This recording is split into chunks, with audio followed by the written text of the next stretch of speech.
नमस्कार। आज हम एक बहुत ही दिलचस्प सफर पर चलने वाले हैं। हम शुरू करेंगे एक पूरे देश के बजट से और जूम इन करते करते पहुंचेंगे एक छोटी सी नुक्कड़ की दुकान की कमाई तक। मतलब हम ये समझेंगे कि पैसा चाहे बड़े लेवल पर हो या छोटे, काम कैसे करता है। तो आगे क्या क्या होने वाला है? सबसे पहले हम सरकार के बड़े से बजट को देखेंगे, फिर वहां से सीधे एक बिजनेस की दुनिया में छलांग लगाएंगे। समझेंगे कि रेवेन्यू को टोटल, एवरेज और मार्जिनल इन 3 तरीकों से कैसे देखते हैं। फिर जानेंगे कि बाजार में कंपटीशन का इस पर क्या असर होता है, मुनाफे का वो गोल्डन रूल क्या है और सबसे जरूरी, रेवेन्यू और मुनाफे में क्या फर्क है। तो चलिए शुरू किया जाए। तो ठीक है, शुरुआत करते हैं सबसे बड़ी पिक्चर से, यानी एक सरकार की फाइनेंशियल प्लानिंग से। तो ये सरकारी बजट होता क्या है आखिर?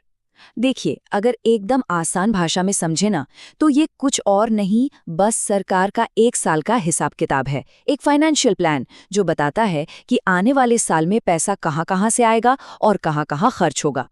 समझ लीजिए ये पूरे देश का पर्स है। और ये मत समझिएगा कि ये सिर्फ नंबरों का खेल है। नहीं, एक बजट सिर्फ हिसाब किताब नहीं होता। इसके पीछे बड़े बड़े मकसद होते हैं, जैसे देश के संसाधनों को सही जगह लगाना, अमीरी गरीबी के बीच की खाई को कम करना, और हाँ, गरीबी और बेरोजगारी जैसी बड़ी समस्याओं से लड़ना। सच कहे तो ये देश को आगे बढ़ाने का एक बहुत ही पावरफुल टूल है।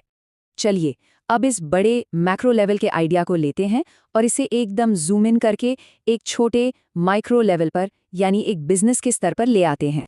तो देखिए, जिस तरह एक देश अपने बजट में अपनी कमाई और खर्च पर नजर रखता है ना, बिल्कुल उसी तरह हर छोटे बड़े बिजनेस को भी अपनी कमाई का हिसाब रखना ही पड़ता है। और बिजनेस की भाषा में इसी कमाई को हम कहते हैं रेवेन्यू। कॉन्सेप्ट एकदम सेम है, बस पैमाना बदल गया है। तो ये रेवेन्यू है क्या? ये वो टोटल पैसा है जो किसी भी कंपनी को अपना सामान या सर्विस बेचने से मिलता है। यहाँ एक बात पर गौर करना बहुत जरूरी है, ये सिर्फ कुल आमदनी है। इसमें से अभी लागत यानी बनाने का खर्चा या कोई और खर्च कुछ भी माइनस नहीं हुआ है, बस टॉप लाइन इनकम। तो अब जब ये समझ आ गया है कि रेवेन्यू क्या है, तो अब ये देखते हैं कि इसे नापने के 3 सबसे जरूरी तरीके कौन से हैं। ये हैं टोटल, एवरेज और मार्जिनल। शुरुआत करते हैं सबसे सीधे वाले से, टोटल रेवेन्यू या टीआर। ये तो बहुत ही सिंपल है, मतलब आपने जितनी भी यूनिट्स बेची उनसे आया हुआ कुल पैसा। इसका फॉर्मूला भी एकदम सीधा है। टोटल रेवेन्यू बराबर है बेची गई क्वांटिटी गुणा 1 यूनिट की कीमत। इसको एक छोटे से उदाहरण से समझते हैं। मान लेते हैं कि एक पेन की कीमत है 10 रुपए। तो अगर एक पेन बिका, टोटल रेवेन्यू हुआ 10 रुपए। 2 पेन बिके तो हो गया 20 रुपए। 3 बिके तो 30 रुपए। है ना एकदम आसान। जब तक कीमत वही है, जितनी ज्यादा चीजें बिकेंगी, टोटल रेवेन्यू उतना ही बढ़ता जाएगा। अब दूसरा है एवरेज रेवेन्यू यानी एआर। इसका सीधा सा मतलब है प्रति यूनिट रेवेन्यू, मतलब औसतन एक चीज बेचने पर कितने पैसे मिले। इसे निकालने का तरीका भी सिंपल है। जो भी टोटल रेवेन्यू है उसे बेची गई यूनिट्स की संख्या से डिवाइड कर दीजिए। और मजे की बात यह है कि ये निकलकर हमेशा उस चीज की कीमत ही आती है। चलिए वापस अपनी पेन वाली टेबल पर चलते हैं। जब 2 पेन बेचकर 20 रुपए मिले थे, तो एवरेज रेवेन्यू क्या हुआ? 20 को 2 से डिवाइड किया, यानी 10 रुपए। और जब 3 पेन बेचकर 30 रुपए मिले, तो एवरेज हुआ 30 डिवाइडेड बाय 3, यानी फिर से 10 रुपए। तो इससे एक बात साफ हो जाती है, जब तक कीमत फिक्स्ड है, एवरेज रेवेन्यू हमेशा कीमत के बराबर ही रहेगा। और अब आते हैं शायद सबसे जरूरी और दिलचस्प कॉन्सेप्ट पर, मार्जिनल रेवेन्यू या एमआर। मार्जिनल का मतलब ही होता है अगला या एक्स्ट्रा।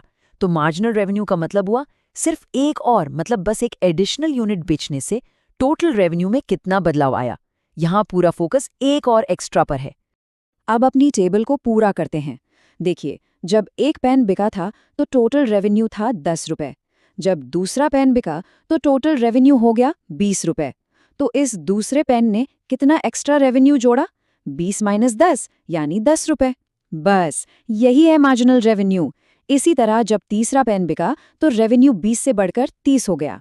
यहाँ भी एक्स्ट्रा कितना आया? 10 रुपए। तो चलिए एक बार फटाफट इन तीनों को एक साथ देख लेते हैं। टोटल रेवेन्यू टीआर है कुल कमाई, एवरेज रेवेन्यू एआर है प्रति यूनिट कमाई जो असल में कीमत ही होती है, और मार्जिनल रेवेन्यू एमआर है एक एक्स्ट्रा यूनिट बेचने से हुई कमाई। मतलब एक है टोटल, एक है पर यूनिट और एक है इंक्रीमेंटल। अब यहाँ एक बहुत मजेदार मोड़ आता है।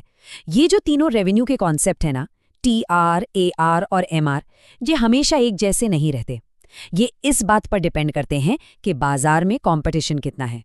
मतलब बाजार के हिसाब से खेल के नियम बदल जाते हैं। जरा एक ऐसे बाजार के बारे में सोचिए जहां एक ही जैसी चीज बेचने वाली हजारों दुकानें हैं। इसे कहते हैं परफेक्ट कंपटीशन। यहाँ कोई एक दुकानदार प्राइस मेकर नहीं बल्कि प्राइस टेकर होता है। मतलब वो अपनी मर्जी से कीमत तय नहीं कर सकता, उसे मार्केट का रेट ही मानना पड़ता है। और ऐसे में, जैसा हमने अपने पेन वाले उदाहरण में देखा, कीमत, एवरेज रेवेन्यू और मार्जिनल रेवेन्यू, ये तीनों हमेशा एक बराबर होते हैं। लेकिन अगर बाजार में बेचने वाला सिर्फ एक ही हो तो, जैसे कि एक मोनोपोली, तब तो कहानी बिल्कुल पलट जाती है। अब अगर उस अकेले सेलर को ज्यादा सामान बेचना है तो उसे ग्राहकों को लुभाने के लिए कीमत कम करनी पड़ेगी। और जैसे ही वो कीमत कम करता है, उसका एवरेज रेवेन्यू और मार्जिनल रेवेन्यू दोनों नीचे आने लगते हैं। और एक बात हमेशा याद रखने वाली है, मार्जिनल रेवेन्यू हमेशा एवरेज रेवेन्यू से ज्यादा तेजी से गिरता है। तो ठीक है, हमने ये सब समझ लिया, TR, AR, MR। पर सवाल ये है कि कोई भी बिजनेस इस सब जानकारी का करता क्या है? वो इसका इस्तेमाल अपने सबसे ज़रूरी फैसले लेने में कैसे करता है? और यहीं पर एंट्री होती है प्रॉफिट के गोल्डन रूल की। मतलब एक बिजनेस ये कैसे डिसाइड करे कि उसे ठीक ठीक कितनी यूनिट्स बनानी चाहिए, 100, 500 या 5000? वो मैजिक नंबर क्या है जिस पर उसे सबसे ज़्यादा मुनाफा मिलेगा? इसका जवाब एक बहुत ही मशहूर गोल्डन रूल में छिपा है। ये रूल कहता है, एक फर्म को तब तक प्रोडक्शन करते रहना चाहिए जब तक कि उसकी मार्जिनल रेवेन्यू उसकी मार्जिनल कॉस्ट के बराबर ना हो जाए, यानी MR = MC। अगर इसे और आसान भाषा में कहें तो, जब तक एक और चीज बनाने और बेचने में फायदा हो रहा है, बनाते रहो। जिस पॉइंट पर एक और चीज बनाने का खर्चा उससे होने वाली कमाई के बराबर हो जाए, बस वहीं रुक जाओ। वही है मैक्सिमम प्रॉफिट का पॉइंट। और इसी के साथ हम पहुंचते हैं अपने आखिरी लेकिन शायद सबसे जरूरी पॉइंट पर। ये एक ऐसा कंफ्यूजन है जो अक्सर लोगों को होता है। हमेशा याद रखें, रेवेन्यू और प्रॉफिट ये दो अलग अलग चीजें हैं। रेवेन्यू तो बस कुल कमाई है।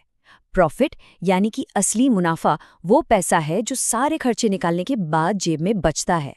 इसका सीधा सा फॉर्मूला है, profit = total revenue minus total cost. किसी भी बिजनेस का असली गोल सिर्फ रेवेन्यू बढ़ाना नहीं होता, बल्कि प्रॉफिट को मैक्सिमाइज करना होता है।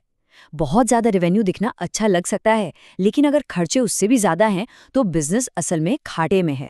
तो इस पूरी चर्चा के बाद एक सवाल सोचना तो बनता है, अगर किसी कंपनी का रेवेन्यू हर साल बढ़ रहा है तो क्या ये मान लेना चाहिए कि वो कंपनी बहुत अच्छा कर रही है?